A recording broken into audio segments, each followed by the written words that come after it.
Quiero también hacer contacto desde Madrid, España, con Samir Kichi, involucrarlo a nuestra conversación. Es el presidente de la comunidad siria en España y presidente también de la Unión de Sirios en el extranjero. Bienvenido, señor Kichi. Muchas gracias, Jason. Bienvenido. Gracias. Bien hallado.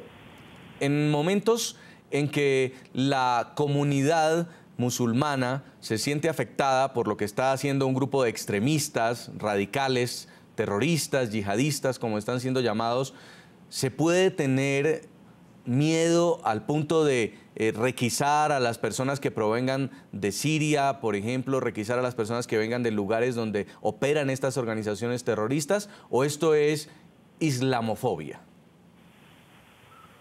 Hombre, en Europa últimamente ya prácticamente está afectando a la comunidad siria en España un poquito, más que todo a los musulmanes, y la gente en Europa cree que todos los sirios en primer lugar son musulmanes, aunque hay sirios cristianos, sirios musulmanes, hasta sirios de religión judía. Eso es en primer lugar. Entonces se han metido a todos los sirios en el mismo saco. Segundo, hasta los mismos musulmanes, el 90% de los musulmanes no están de acuerdo con lo que está haciendo la ISIS y con la ideología de la ISIS, porque como dijo el señor anterior, que la ISIS no presenta al Islam, pero también verdaderamente nos está afectando a nosotros y a nuestros hijos, aunque en España la gente ya sabe que la diferencia entre los integristas y no integristas, porque también España ha sufrido los atentados terroristas en el 11M, pero también nos está afectando, directa o indirectamente sí está afectando un poquito. En Maryland, Estados Unidos, señora Corinne Dufka, recordemos a propósito del hecho en Mali, que Mali es una antigua colonia francesa y allí hay una presencia de tropas francesas, no solamente liderando la seguridad, sino una lucha frontal contra el terrorismo de Al-Qaeda. Recordemos que desde que llegó al Palacio del Elíseo, lo primero que hizo François Hollande fue emprender esta lucha contra el terrorismo en Mali. ¿Usted puede confirmarnos cuál es el conflicto que hay allí específicamente y tratar de explicarle a la gente que no entiende por qué hay grupos armados rebeldes que cometen este tipo de acciones? Seguro que sí. Bueno, Mali tiene una larga historia de inestabilidad. Por varias décadas, ellos han estado luchando con rebeldes por la comunidad Tuareg en el norte, que los han representado de esta manera debido a que tienen preocupaciones y cosas que rechazan del gobierno. Pero recientemente también hemos visto que los rebeldes han tenido una irrupción más violenta y al mismo tiempo hemos visto la parte de la violencia en la parte del sur. Pero en el 2012 fue un año crítico para Mali porque fue el año en el que colapsó frente al gobierno. Los franceses entonces llegaron para ayudar a la ex colonia francesa en 2013 y ampliamente desplegaron tropas en ese territorio para tratar de tomar control en el norte. Pero Mali en el norte es un lugar bastante difícil para operar debido a su geografía, que es básicamente desierto. Así que los franceses han tratado infructuosamente, de alguna manera algunos de ellos, de esos militares, permanecen y han continuado desde 2013 lanzando algunos ataques, pero este año, en 2015, nosotros hemos visto algunos otros desarrollos. Hubo un acuerdo de paz allí en Mali frente a la comunidad internacional para tratar de traer el fin de la inestabilidad en el norte. Pero también hubo una emergencia de grupos nuevos que comenzaron a atacar no solo en el norte, sino también en el centro y en el sur de Mali. Así que lo que hemos visto ha sido una gran inestabilidad que permanece debido a los movimientos y a los grupos que hay allí y que hoy atacan los ataques que hay también en el centro de Mali crean aún aún más retos para el gobierno malí y, por supuesto, para las tropas francesas que están tratando de ayudar a su excolonia. Profesor Carlos Patiño, lo que ocurrió en Mali es el pan diario de muchos países en el África, en el Medio Oriente. Quiero decir, ha habido otros ataques similares, otros grupos incluso como Boko Haram secuestrando más de 200 niñas, grupos que se han tomado centros comerciales también a sangre y fuego. El hecho de que se haya registrado en París tuvo un mayor impacto mediático de algo que se está viviendo hace mucho tiempo y que se registra casi que con cierta periodicidad en el África. Mire, hay que situar esto en dos contextos. Uno, lo que viene pasando en África tiene que ver con un impacto directo del fin de la Guerra Fría, y ese impacto directo del fin de la Guerra Fría ha llevado a una disputa geopolítica muy importante en África. De hecho, se han sucedido dos guerras que los especialistas como Gerard Prunier han denominado guerras mundiales africanas entre el año 96 y el año 2003, que han dejado entre 8 y 10 millones de muertos. Una cifra inaudita de muertos y de heridos para una confrontación bélica después de la Segunda Guerra Mundial. Es decir, es una cifra de las más altas que se haya presentado en este contexto. Luego, esto va conectado con un fenómeno de fondo y es una recomposición, una descomposición por un lado y por otro una recomposición de estados y sociedades, de estructuras políticas, de intentos de gobierno, y África está en una plena ebullición de un contexto de reestructuración de sus estados y sus propias sociedades. De forma tal que los estados que tuvieron la oleada de independencias bajo el proceso de descolonización de la Guerra Fría ahora están tratando de reestructurarse,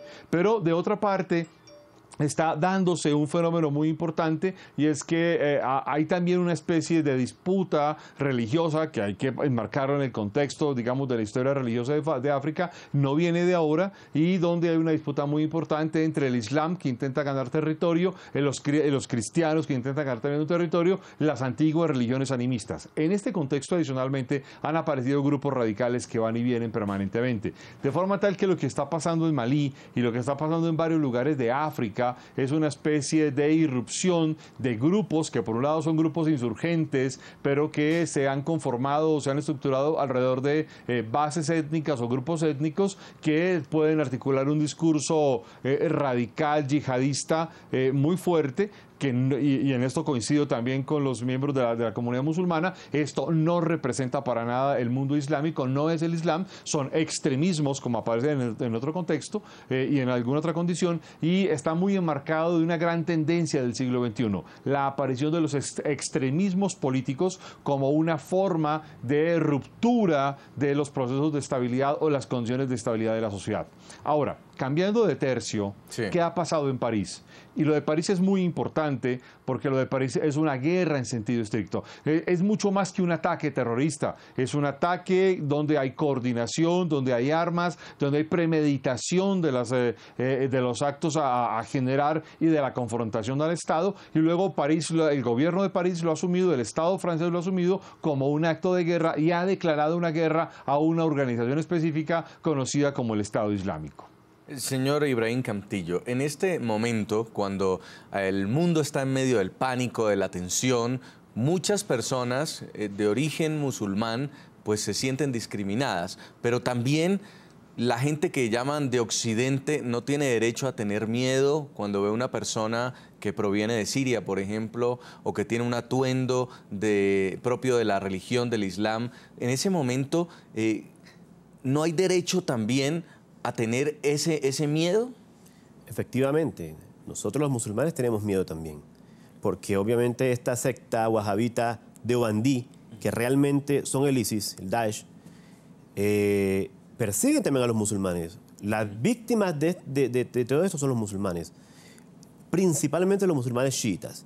Recordemos que en Irak las primeras víctimas del Daesh fueron los cristianos y los musulmanes chiitas, porque ellos nos consideran impuros, nos consideran fuera de la religión, siendo que ellos no pertenecen a la religión, ellos pertenecen a esta secta wahabita de Obandí, que podríamos explicar más adelante de qué se trata. Pero obviamente la comunidad internacional tiene el derecho a sentir miedo, igual que nosotros tenemos miedo, porque este tipo de sectas no se puede identificar tan fácilmente. Entonces lo que nosotros debemos es investigar realmente quiénes son ellos.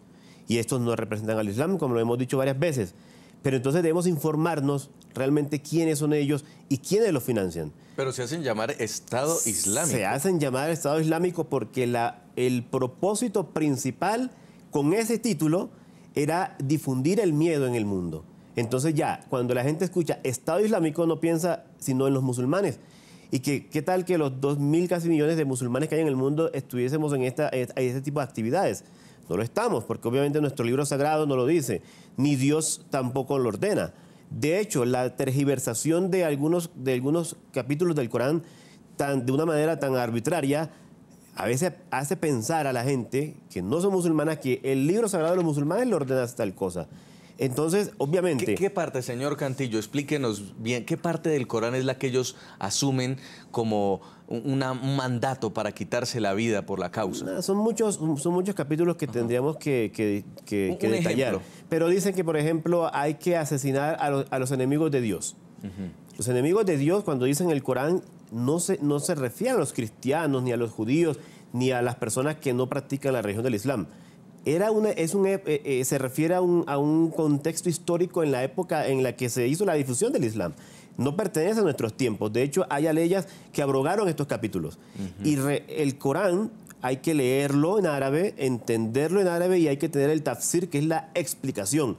Yo no puedo tomar el Corán y leerlo literalmente. La literalidad del Corán solo lo manejan ellos.